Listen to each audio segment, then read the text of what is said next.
Assalamualaikum warahmatullahi wabarakatuh. Dari 40 nama yang diusulkan menjadi pahlawan nasional pada tahun ini, hanya Bapak Presiden Soeharto yang dipersoalkan. Yang mempersoalkan juga orang-orang itu juga, yang tidak perlu saya sebut namanya, tapi jelas dari kelompok yang sama walaupun orangnya berbeda-beda.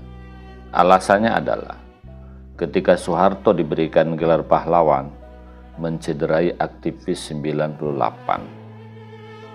Saya termasuk aktivis 98. So, demo berjilid-jilid ikut menurunkan Soeharto. Dulu saya bangga karena terpengaruh salah satu tokoh yang disebut Bapak Reformasi, yang hari ini entah jadi apa perannya kepada bangsa. Saya menyesal dengan semesal-menyesalnya. Kenapa saya ikut-ikutan demo waktu itu? Masih ingat tuntutan menurunkan Soeharto karena KKN kan, korupsi, kolusi, nepotisme. Pada era Soeharto korupsi masih sembunyi-sembunyi, ada istilahnya di bawah meja. Pada zaman reformasi ini korupsi malah menggila di atas meja, terbuka, mulai dari atas sampai ke bawah. Zaman Soeharto masih terbatas. Kolusi, perkoncoan, pertemanan dalam berkuasa. Sekarang lebih dahsyat lagi, nepotisme. Zaman Soeharto kekeluargaan meraih kekuasaan masih terbatas. Zaman sekarang mulai dari kepala desa, bupati, wali kota, gubernur, bahkan sampai ke pemimpin nasional. Selesai bapaknya jadi bupati, anaknya jadi bupati, adiknya jadi bupati, istrinya jadi bupati, seolah-olah orang lain tak diberikan kesempatan. Sama dengan pemimpin puncaknya, sekelas presiden. Sudah dia jadi presiden, anaknya pula harus jadi wakil presiden. Kemudian menantunya pula harus jadi pemimpin daerah. Semua menggurita di dia. Begitu juga partai politik. Era Soeharto, pemimpin partai jarang yang karena keluarga, adik, keponaan. Sekarang lebih dahsyat. Apa itu yang kita perjuangkan dulu? Andaikan Soeharto hidup lagi, menangis sebenarnya melihat apa yang terjadi pada kita. Jadi dengan alasan mencederai 98 itu tidak masuk akal. Saya termasuk orang yang menyesal.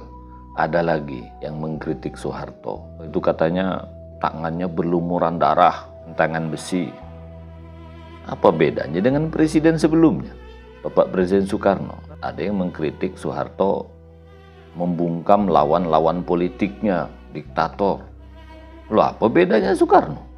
Tokoh pendiri bangsa. Disingkirkan dia.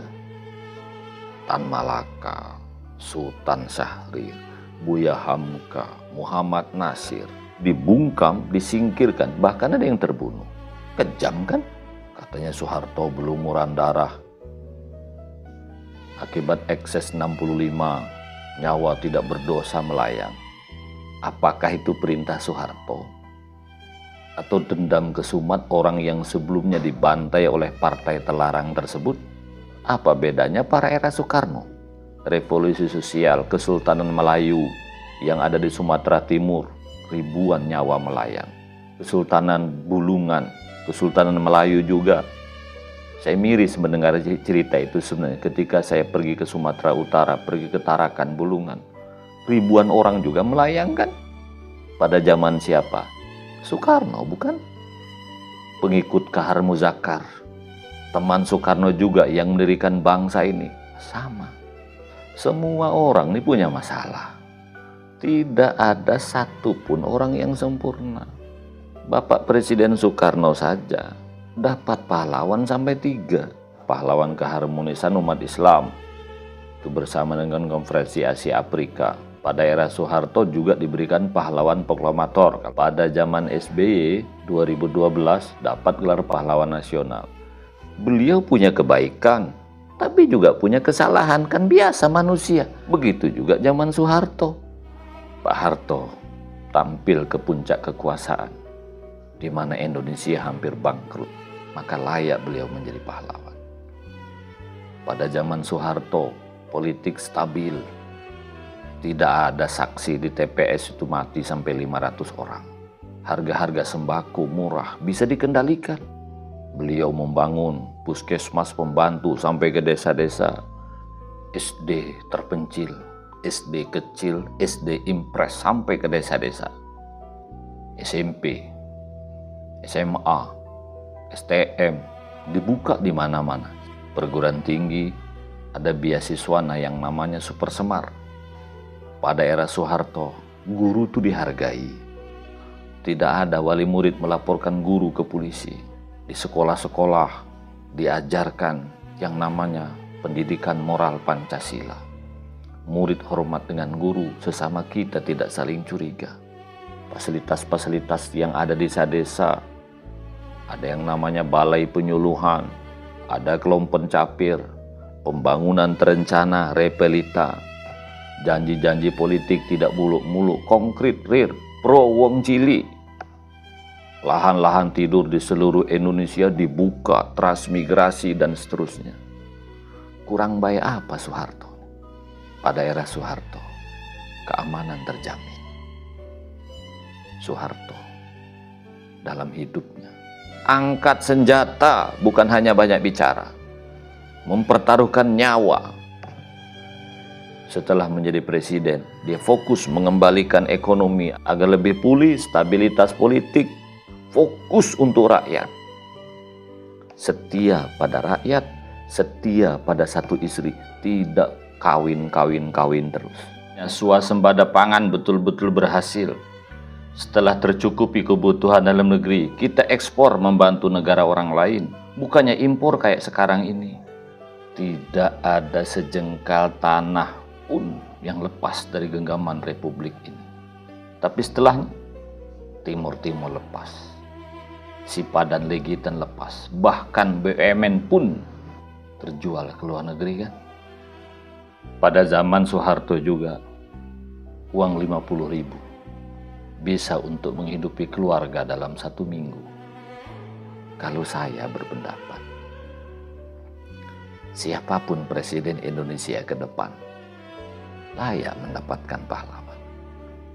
Meskipun dia mungkin ada kesalahan, karena manusia biasa.